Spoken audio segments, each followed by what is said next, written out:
দৌলতদিয়া 5 নম্বর ঘাটের অবস্থা ভাই, দেখেন যে কি পরিস্থিতির সৃষ্টি হয়েছে।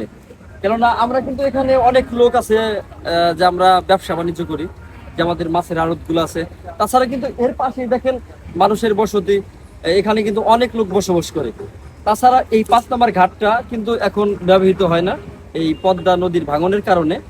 তো এখানে কিন্তু আসলে এই 5 নম্বর ঘাটটা দৌলতদিয়া ঘাট থেকে কিন্তু বিলীন হয়ে গেছে। এখানে পল্টন আছে কিন্তু এখানে ফেরি মানে লোড আনলোড এরকম সিস্টেম কোনো নাই, মানে ঘাটই নাই ধরতে গেলে, কিন্তু সাইনবোর্ডটা আছে। তো আমি সেই আহ, সুবাদে বলতেছি যে আমাদের একটু ক্যামেরাটা সামনে নিয়ে দেখান, যে আমাদের যে অবস্থাটা দেখেন কি অবস্থা। এখান দিয়ে ফাটল, এই যে নিচে, এই যে এখান দিয়ে ফাটলের সৃষ্টি হয়েছে, এখান দিয়ে ফাটলের সৃষ্টি হয়েছে।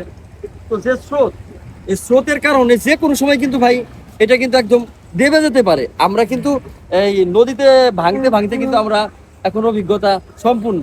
আমাদের বিগত 3বার নদীতে ভাঙছে, ভাঙার পরে আমরা ওইখান থেকে এইখানে, এইখান থেকে এইখানে তো আমরা বসবাস করতেছি। তাছাড়া তো এইখানে যারা দায়িত্বে আছে, আমি মনে করি বিআইডব্লিউটিএ, তাছাড়া আমাদের গলন্দ যে উপজেলার যে দায়িত্ব আছে, তাদের বিনীত অনুরোধ জানাচ্ছি, আপনারা একটু দ্রুত পদক্ষেপ গ্রহণ করুন। এই পদক্ষেপ গ্রহণের কারণে হয়তোবা এই ভাঙনটা এখানে ঘটবে না। কিছু বস্তা, জিআই বস্তা ফেললে তো এখানে কিন্তু ভাঙার সম্ভাবনা থাকবে না। তো এখনো সময় আছে। তো এখানে দেবে যাওয়ার আগে আপনারা এই পদক্ষেপটা গ্রহণ করুন, যাতে আমরা যে কয়েকজন ব্যবসায়ীরা আছি বা এখানকার বসবাসরত জনগণ আছে, আমরা সবাই আপনাদের প্রতি বিনীত অনুরোধ জানাচ্ছি, আপনারা এই দ্রুত একটা পদক্ষেপ গ্রহণ করুন, এই পদ্মা নদীর ভাঙন থেকে আমাদের 5 নম্বর ঘাটকে রক্ষা করুন।